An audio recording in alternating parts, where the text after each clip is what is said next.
Boa noite, minha gente querida, meus amigos, meus irmãos amados. Vamos começar o livro Espiritualidade e Vida de Haroldo Dutra Dias com a mensagem: o verdadeiro propósito nasce conosco, faz parte de nós. Ele é inegociável, intransferível. Ele espera por nós tanto quanto nós esperamos por ele.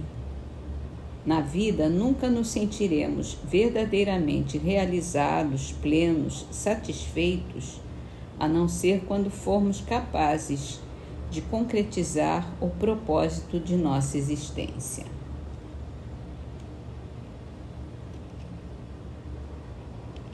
Eu diria que esse propósito é aquele compromisso que a gente assumiu antes de nascer.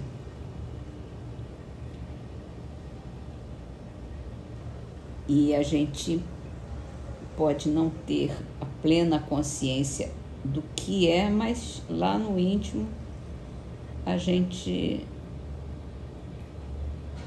tem essa intuição.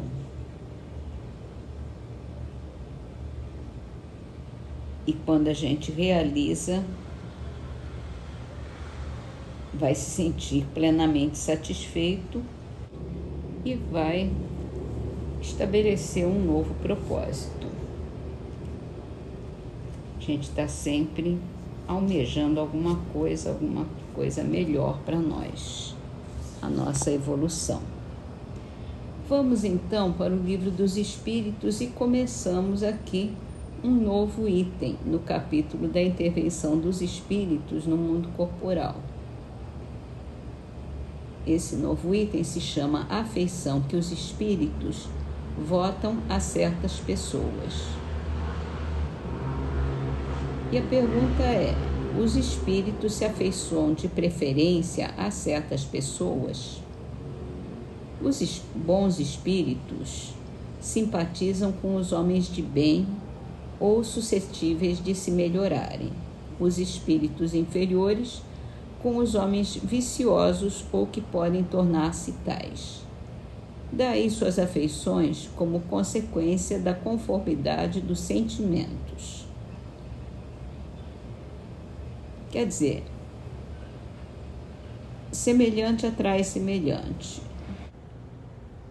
Os bons espíritos e os homens de bem, as pessoas que procuram evoluir, são atraídas umas pelas outras. E os espíritos inferiores e os mais atrasados, que ainda estão perdidos nas trevas, também são atraídos um pelo outro, conforme esses sentimentos de querer fazer o mal, de querer se distrair com os prazeres físicos, em vez de evoluir. Então, vamos passar para o Evangelho segundo o Espiritismo. O capítulo é: não põe a candeia debaixo do alqueire. E a mensagem de hoje se chama: não são os que gozam saúde que precisam de médico. A passagem é de Mateus, capítulo 9, versículo 10 a 12. Estando Jesus à mesa em casa desse homem, Mateus, vieram aí ter muitos publicanos e gente de má vida que se puseram à mesa com Jesus e seus discípulos, o que fez com que os fariseus, notando, dissessem aos discípulos: como é que vosso mestre come com publicanos e pessoas de má vida? Tendo-os ouvido, disse-lhes Jesus: não são os que gozam de saúde que precisam de médico. Jesus se acercava principalmente dos pobres e dos deserdados, porque são os que mais necessitam de consolo, dos cegos, dóceis e de boa fé, porque pedem que se lhes dê a vista, e não dos orgulhosos que julgam possuir toda a luz e de nada precisar. Essas palavras, como tantas outras, encontram no Espiritismo a aplicação que lhes cabe. Há quem se admire que, por vezes, a mediunidade seja concedida a pessoas indignas, capazes de a usarem mal. Dizem que tão preciosa faculdade deverá ser atributo exclusivo dos de maior merecimento. Digamos, antes de tudo, que a mediunidade é inerente a uma disposição orgânica, que qualquer homem pode ser dotado, como ver, ouvir, falar. Ora, não há nenhuma que o homem, por efeito de seu livre-arbítrio, não possa abusar. E se Deus não tivesse concedido, por exemplo, a palavra, senão aos incapazes de proferirem coisas mais, seria maior o número de mudos do que os do que falam. Deus outorgou faculdades ao homem e lhe dá a liberdade de usá-las, mas não deixa de punir o que delas abusa. Só aqui um parênteses, não é Deus que pune, a gente aqui que sofre as consequências do que fez. Continuando. Se só aos mais dignos fosse concedida a faculdade de comunicar com os espíritos, quem ousaria pretendê-la?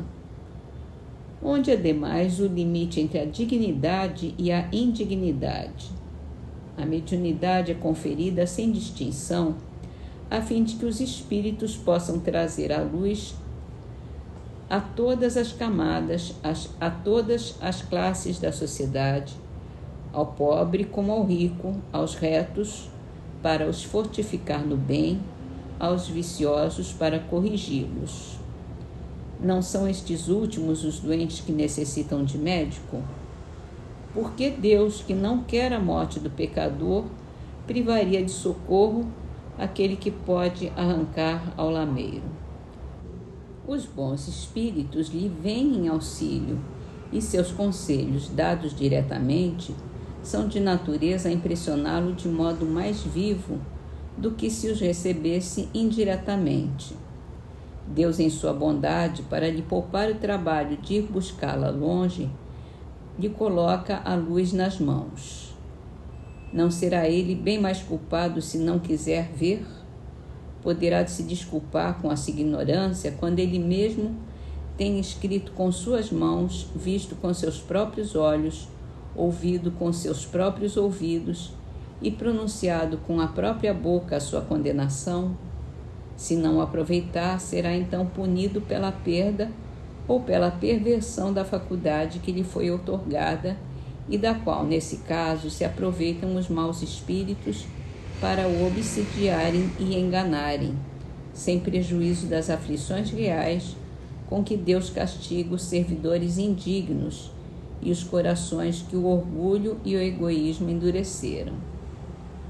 A mediunidade não implica necessariamente relações habituais com os espíritos superiores. É apenas uma aptidão para servir de instrumento mais ou menos dócil aos espíritos em geral. O bom médium não é, pois, aquele que comunica facilmente, mas aquele que é simpático aos bons espíritos e tem somente deles a assistência. Unicamente neste sentido é que a excelência das qualidades morais se torna onipotente sobre a mediunidade. E aqui a gente tem uma grande explicação sobre muitos médiuns que se perderam, que abusaram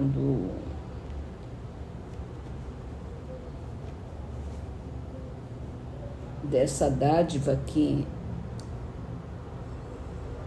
poderia ter ajudado muito a evoluir. E fica bem claro assim que a mediunidade é uma coisa natural,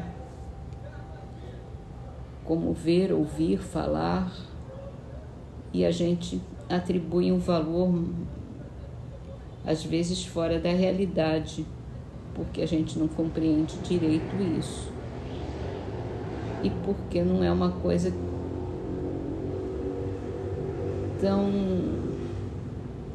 normal, eu diria. Então,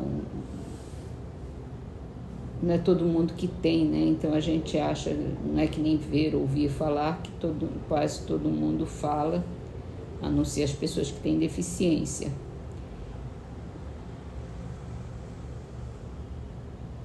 Então, fica claro que a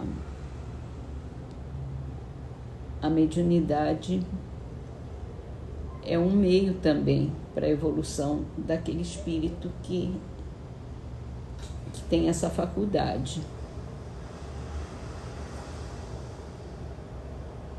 Muito bem.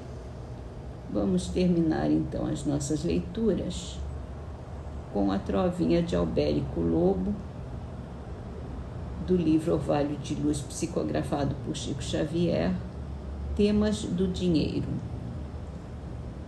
Reclama sementes de ouro para a cultura do bem.